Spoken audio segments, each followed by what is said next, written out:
Request ng Diyosawa ko na regaluhan ko daw siya ng speaker kasi yun daw yung gusto niyang matanggap ngayong Pasko. Kaya ang ginawa namin hapon pala to, umalis na kami dito sa bahay para makapagpili siya. Ang gusto nga niyang iregalo ko sa kanya ay yung JBL speaker, kaso nung tiningnan niya sa online nasa 6,000 tapos maliit lang. Sabi ko nga sa kanya, pwede naman tayo bumili ng speaker na gusto mo pero wag lang yung JBL kasi nga hindi kaya sa bulsa at yung bibili lang natin yung kaya lang. Kaya nga ito agad-agad umalis na kami sa bahay kasi gusto daw siya makahanap at makapili para makabili at gusto daw niyang kumanta. Nako, ako lang talaga walang trabaho pero hinihingian pa ng regalo. At dahil nga sa pagmamadali namin, kita nyo naman yung itsura ko kahit sa pagsuklay at pag-ipit ng book ng maayos hindi ko nagawa. Excited aba tong Diyosawa ko na makabili ng speaker para daw magkantahan sa bahay. Hindi nga sana sasama kami dito ni Asi kasi kakaambun lang at sabi ko sa kanya siya na lang bumili at maghanap pero ayaw naman niya, gusto niya isama kami. At buti na lang talaga tumila yung ulan kaya ayan nakaalis kami kaagad. Yung nag-iisip pa naman sana ako kung anong ireregalo ko sa sarili ko pero hindi na lang talaga matutuloy. At dahil mabait ako ngayon kasi nagpapasko, ayan, pagbibigyan ko muna tong Diyosawa ko sa gusto niyang regalong matanggap. At magpapaubayan na lang muna talaga ako ngayong Pasko. At habang binabaybay nga namin to kalsada na to, sabi ko sa Diyosawa ko, ako pa yung walang trabaho pero ako pa yung hinihingian mo ng regalo. Sabi ko nga sa kanya dapat din siya magbigay sa akin ng regalo pero sagot naman niya wala daw talaga siyang budget. Ay nako talaga, ewan ko lang talaga saan napupunta yung budget na yan at laging nauubusan. Pero sa totoo lang talaga, nahiya talaga ako magtanggap ng regalo. Mas gusto ko pa talagang ako yung magbigay ng regalo kaysa ako yung manghingi. Ako din kasi hanggat meron ako, nakagaling ko talaga na magbigay ng regalo lalo na dun sa mga pamilya ko. At kahit wala akong natatanggap, masaya pa rin ako kasi importante lang naman talaga sa akin ay makapagbigay ako sa pamilya ko. At ang una nga namin pimuntahan dito ay dito sa Save More kasi may mga speaker din sila ditong binebenta. Sabi ko nga sa Diyosawa ko, bibili tayo ng speaker kapag kaya talaga natin ng budget. Pagdating nga namin dito sa loob, diretso kami dito sa mga appliances nila at naghanap yung Diyosawa ko ng speaker.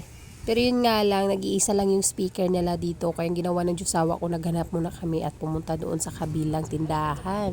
Bit-bit niya pala dyan si Asi. Ayaw niyang ibigay sa akin. Gusto niya siya yung magdala. Aba, pag nasa labas naman talaga kami, siya talaga nagbibit-bit ng anak niya. Medyo mabigat na din kasi to si Asi. Nakangalay na sa braso kapag lagi mo siyang karga. At ito talaga yung gustong-gusto niya, yung lagi siyang igagala. At kahit antok na yan, ako, dilat pa rin yung mata kasi naaaliw siya sa mga nakikita niya. Kaya ako sigurado pagdating namin dito sa bahay, bagsak na naman yun, tulog agad. Ang pupuntahan pala naming tindahan dito ay itong DIY hardware kasi marami silang speaker din ditong binibenta. At kapag daw hindi kami makahanap dito sa speaker sa DIY, ay doon na lang muna daw kami sa SM maghahanap. Pero aba, pagpasok pa lang namin dito, may nakita na siya agad at nagustuhan na niya. Pero nga siya pinagpipilian dyan, pero sabi ko nga sa kanya, yung pasok lang talaga sa budget yung bilhin mo. Pero hindi pa nagtagal, ayan, meron na siya nagustuhan at pinatesting na niya kay kuya. At habang nag-aantay naman kami dito sa Diyosawa ko, eto kami kay Asi, nagsiselfie-selfie din. Ito talaga yung gusto ng batang to, ang lagi siyang igala at kahit inaantok na yan, ako dilat pa rin ng mata kasi natutuwa talaga siya sa nakikita niya. At ito na talaga yung moment of the truth, nagbabayad na yung Diyosawa ko sa napili niya yung speaker. Nako, wala na talaga tong bawian kasi babayaran na niya.